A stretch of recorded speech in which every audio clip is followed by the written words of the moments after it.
on. So we're going to let him frack, frack, frack like a duck. Frack, frack, frack. He's up there on stage in Lancaster, Pennsylvania saying frack, frack, frack like a duck. This was a disastrous speech. What are we even watching? And here Donald Trump says, I'm not 80. I'm not that close to 80. Watch this. Leaders in the world, and I'm not 80, and I'm not that close to 80. But in the Biden case, he's 81 or 82. Donald Trump will be 80 in 1 year and 8 months. He's 78 years old right now. Then Donald Trump says, I have no cognitive problems. He's bringing this up on his own. Here, watch this. I have no cognitive. She may have a cognitive problem, but then Donald Trump brags about taking cognitive tests as part of his campaign event in Lancaster, Pennsylvania. Play this clip. Very nice that they say it. I've done cognitive tests. I've done them twice, and I aced both of them. And the doctor, in one case, said, I've never seen anybody ace them. They've never seen anybody ace them. But then he tries to describe energy. And he says, energy, it's so big, so amorphous. It's the stove. Play the clip. Energy is so big, it's so like amorphous, it's all over the place. If you make donuts, it's a stove and the truck to bring them to wherever they're being delivered. Then he tries to say the word liquid gold, can't remember what he's saying, and then talks about oil for air conditioning. Here, play the clip. And I'm telling you, I said it at the beginning, I'll say it again.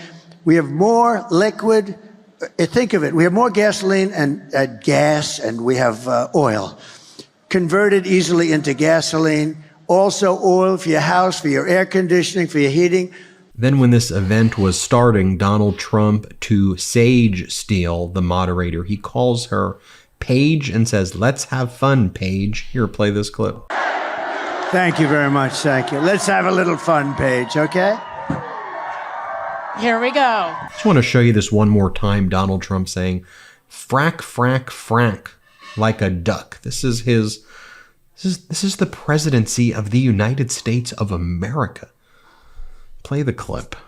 So we're going to let him frack, frack, frack like a duck. Frack, frack, frack. Then Donald Trump talks about, he just makes this stuff up. When you go into cities, they rob department stores and they have their refrigerators on their back, and just listen to what he's saying here. Play this clip. When you go to Chicago, you go to a lot of cities and they rob a department store and guys are walking out with refrigerators. They have it on their back with two friends and air conditioning and everything. And they literally are stripping. And the police are standing outside and they're shaking out of anger because they really want to do something, but they're told to stand down, stand down. And then he continues to talk about cognitive issues and that he doesn't have cognitive problems and it's really hard to speak for a long time. And then people say he has cognitive issues. This is what he keeps on talking about in the speech. Here, play this clip. But the one thing they said that was great, we've watched this guy for 20 years. The one thing we know is that he's got no cognitive problem. I have no cognitive. She may have a cognitive problem, but there's no cognitive problem. It was nice that they actually said that. They said, you know, if anyone has any questions, we were grilling this guy for 2 hours or 2.5 hours. Got no cognitive. In fact, if anything, he's maybe better. I don't even know if I like this. Maybe he's better than he was 20 years ago. So anyway, no. And again, folks, do not normalize this behavior. Do not say, oh, this is just Trump being Trump, and then move on to the next scandal. This is the highest office in the land. Have some standards, people. Here's Donald Trump from the event that he did last night in Pennsylvania, where he just started cursing, using curse words and saying that Vice President Kamala Harris is shit. He previously used the R word about her. He says some horrible things. And the cursing and just the unhinged nature. Play this clip. And this one, Kamala is further left than them. So you have to tell Kamala Harris that you've had enough, that you just can't take it anymore. We can't stand you. You're a shit vice president. The worst. You're the worst vice president. Kamala, you're fired. Get the hell out of here. You're fired. Get out. And by the way, what I just showed you there, that followed Donald Trump spending 10, 15 minutes of his speech talking about Arnold Palmer, the late golfer's penis. Donald Trump talked about how big it was and how other golfers would say, wow, you're a real man because you've got a big penis on stage. And then today he's making quack noises and going frack, frack, frack, frack. What are we watching? This was him from yesterday. Play the clip. Old man. This man was strong and tough. And I refuse to say it, but when he took showers with the other pros, they came out of there, they said, oh my God. That's unbelievable. I had to say it. I had to say it. We have women that are highly sophisticated here, but they used to look at Arnold and say, Ben, but he was real. And by the way, if you want to know what the people who are running his campaign are doing backstage while this is going on, well, he turned his lawyer, Alina Habba, into his senior campaign advisor. And here's what she's doing. Play the clip. I'm supposed to be able to shoot other than the fucking bird. You couldn't tell that bird was 900 or 4 Make America great again. America, what is going on? This is why we're a laughingstock to the world. The Republican Party, what have you become? Full MAGA? What is this stuff? And then here, this is from Donald Trump's speech in Pennsylvania where he's like, do you know when Biden calls up people and what happens when he sees a plant? Do you know? I guess we'll find out. What is he talking about? Here, play this clip. Go see a plant. You think Biden calls people up and says, I'd like to see a plant? I don't think so. He wants to just go. He wants to go to sleep. And she wants to do other things. We don't know what they are. We'll find out, unfortunately. Moments ago, Vice President Kamala Harris's campaign put out the following video. Donald Trump is declining. I think that's an understatement. They show him in 2016 and they show him now in 2024. Let's play it. November 8th. Get out and vote. If everybody gets out and votes on January 5th or before, if Japan is attacked, we have to be in World War III, okay? we would be in World War II. For the people of Arizona. Also, we have many Azerasians in our room. We will stop illegal immigration, deport every last criminal alien, and dismantle every criminal gang and cartel threatening our citizens, and that'll happen very quickly. You know why? They moved all their criminals from Venezuela right into the good old USA. But, sir, where are those numbers coming from?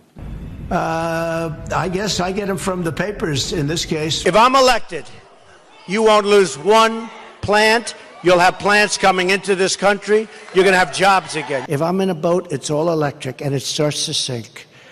I asked the guy, do you get electrocuted sitting over this? And then I say, and I don't think there's anything wrong with this, do you? Because it's an analogy. I say, and if there's a shark about 10 yards away, right where they are, right where all the congressmen are, right over there, look at us. Folks, did you ever think in your lifetime you'd see an Associated Press headline that says Trump kicks off a Pennsylvania rally by talking about Arnold Palmer's genitalia? Here's Vice President Kamala Harris's speech that she gave in Atlanta, Georgia, where she talks about Donald Trump's cognitive issues, how he goes off script and rambles, which he calls the weave. Play this clip. And now he's ducking debates and canceling interviews because of exhaustion.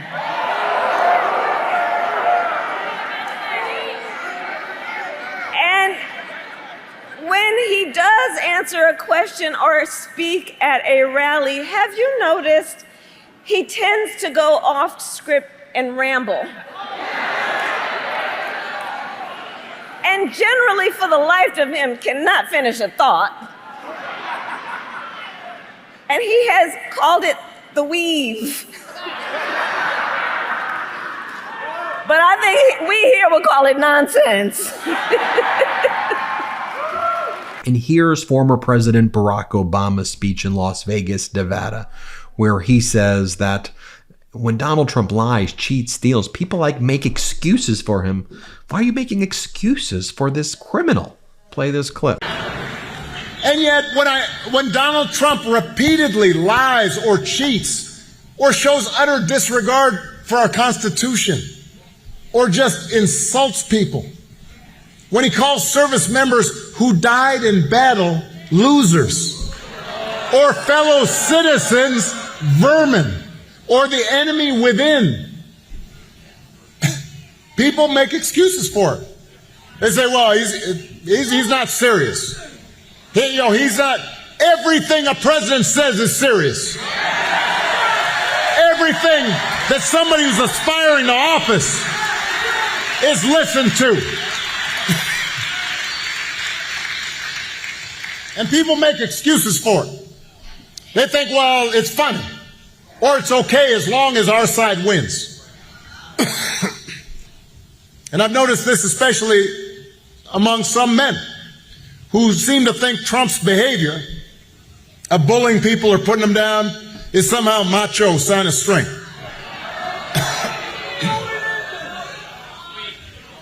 I'm telling you, that's not what real strength is. Never has been. Real strength's working hard. Real strength's carrying a heavy load without complaining. Real strength is about taking responsibility for your actions. Real strength is telling the truth even when it's inconvenient. Real strength is about helping those who have less or need some help. Standing up for those who can't always stand up for themselves. That's what we should want in our sons and our daughters. That's what I want to see in the President of the United States. And finally, former President Barack Obama said, one of the most disturbing things about this, and by the way, this is what we talk about here all the time on the MeidasTouch network. It's how Donald Trump has removed the idea of character from politics. Moral character, integrity. What has happened to it? With the Republican Party, what has happened? Here's what Barack Obama has to say. Play this clip. One of the most disturbing things about this election, about Trump's rise in politics, we seem to have set aside the values that so many of us were taught. A few weeks ago, one of the deadliest hurricanes in American history. President Biden, Vice President Harris, they're down meeting with local officials, comforting families, making sure aid is in place. Donald Trump and his running mate made up stories about the Biden administration withholding aid, giving it to undocumented immigrants, not giving it to Republicans, just making this stuff up. Even Republicans on the ground, even MAGA Republicans on the ground, said it wasn't true. So my question is, when did that become okay? How can it be okay? And right here, this is a J.D. Vance, who always has a habit of perfectly describing himself. Watch this. And what they will tell you to a person is that Liz Cheney is motivated by an obsessive hatred of the people who cost her Wyoming congressional seat. She is not motivated by a love of this country. She's a resentful, petty, small person, and if Kamala Harris wants to parade her around, she's welcome to. And let me show you this clip right here from former Trump voters in Nevada on PBS NewsHour. Let's play it. I think he's running for himself to keep himself out of jail. He's a convicted felon. I don't trust him. I don't believe he respects the Constitution. And he will come in and he will change as much as he can. And I worry will become a dictatorship in the United States. Mm-hmm. She snagged that dictatorship word from me right before I was going to use it. And, I wouldn't be surprised if he tries to pass a thing where he can stay president for the rest of his life. Yeah. And they're right, because earlier this morning, too, Donald Trump's interview on Fox, when he was asked about January 6th being a day of love, here's what Donald Trump's response is. Let's play it. The other day you called it a day of love. That sparked a lot of reaction, given that many police officers were attacked and there were mobs shouting, "Hang Mike Pence." Can you understand why many Americans would view it as a dark and tragic day in our history? The The crowd I spoke before, which you rarely see, I have pictures of it, they're massive, but nobody wants to put them in. It was the biggest crowd I've ever spoken to, and I've spoken to the biggest crowds. I've never seen that many people. A small group of them, and peacefully and patriotically, which nobody uses. My words were peacefully and patriotically.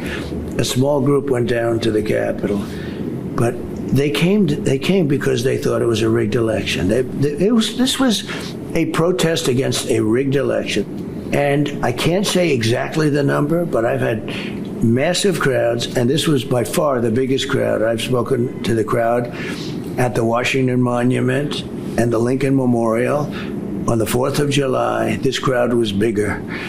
And I tell you, there was a beauty to it and there was a love to it that I've never seen before. But Mr. President, a small group of people went down to the Capitol, and then a lot of strange things happened. And by the way, did you see the chyron there that Fox had to use because they settled the defamation case for their conduct relating to January 6th for almost $1 billion?